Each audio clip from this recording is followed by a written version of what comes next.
Diyos na pag-usap.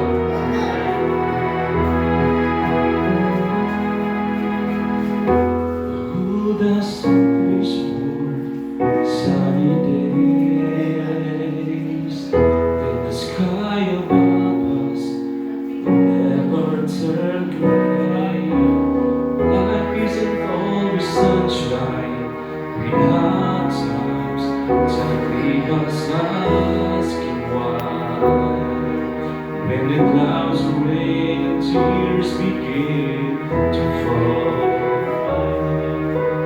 there must be a reason for it all.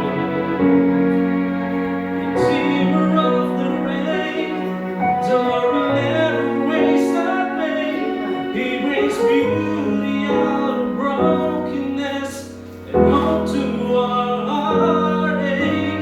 Healing out of every hurt that invades our shattered world. We never walk through trials in vain. He's the Redeemer of the rain.